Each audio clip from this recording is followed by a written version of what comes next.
ಆಕೆ ತಾಯಿರದ ಆ ಪುಟ್ಟ ಕಂದಮ್ಮನಿಗೆ ತಾಯಿಯಾಗಬೇಕಿತ್ತು. ಆದರೆ ಆಕೆ ಹೆಮ್ಮಾರಿಯಾಗಿ ಮಗುವಿನ ಜೀವವನ್ನೇ ತೆಗೆದಿದ್ದಾಳೆ. 3ನೇ ಮಹಡಿಯಿಂದ ತಳ್ಳಿ 7 ವರ್ಷದ ಬಾಲಕಿಯನ್ನ ಮಲತಾಯಿ ಹತ್ಯೆ ಮಾಡಿರುವ ಅಮಾನವೀಯ ಘಟನೆ ಬೀದರ್ ನಗರದ ಆದರ್ಶ ಕಾಲೋನಿಯಲ್ಲಿ ನಡೆದಿದೆ. ಶಾನವಿ ಕೊಲೆಗೀಡಾದ ಬಾಲಕಿ ಆಗಸ್ಟ್ 27ರಂದು ಈ ಘಟನೆ ನಡೆದಿದ್ದು, ಬಾಲಕಿ ಆಟ ಆಡ್ತಾ ಇದ್ದಾಗ ಮಹಡಿಯಿಂದ ಆಯಿ ತಪ್ಪಿ ಬಿದ್ದಿದ್ಲು ಅಂತ ಕುಟುಂಬಸ್ಥರು ಭಾವಿಸಿದ್ರು. ಇದೀಗ ಬಾಲಕಿಯ ಸಾವಿನ ಹಿಂದೆ ಮಲತಾಯಿ ರಾಧಳ ಕ್ರೌರ್ಯ ಮೆರೆದಿದೆ ಎಂಬ ವಿಚಾರ ಬಯಲಾಗಿದೆ. ಮೃತ ಶಾನವಿಯ ತಾಯಿ ಕಾಯಿಲೆಯಿಂದ ಕಳೆದ 6 ವರ್ಷಗಳ ಹಿಂದೆ ಮೃತಪಟ್ಟಿದ್ರು. 2023ರಲ್ಲಿ ಶಾನವಿ ತಂದೆ ಸಿದ್ಧಾಂತ್ ರಾಧಾ ಜೊತೆ ವಿವಾಹ ಆಗಿದ್ರು. ಇವರಿಬ್ಬರಿಗೆ ಅವಳಿ ಮಕ್ಕಳು ಹುಟ್ಟಿವೆ.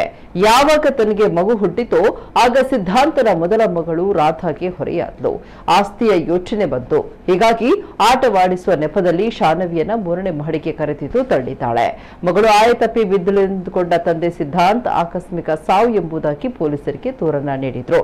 ಆದ್ರೆ ಯಾವಾಗ ಪಕ್ಕದ ಮನೆಯವರು ಸಿಸಿಟಿವಿ ವಿಡಿಯೋವನ್ನ ಸಿದ್ಧಾಂತ್ಗೆ ವಾಟ್ಸ್ಆಪ್ ಮಾಡಿದ್ರು, ಆಗಲೇ ರಾಧಾ ಕೃತ್ಯ ಬಯಲಾಗಿದೆ. ಆಸ್ತಿ ಲೆಕ್ಕಾಚಾರದಲ್ಲಿ ಪುಟ್ಟ ಕಂದಮ್ಮನನ್ನ ಬಲಿ ಪಡೆದ ಪಾಪಿ ಸದ್ಯ ಪೊಲೀಸ್ ಕಂಬಿ ಎನಿಸ್ತಾ ಇದ್ದಾಳೆ.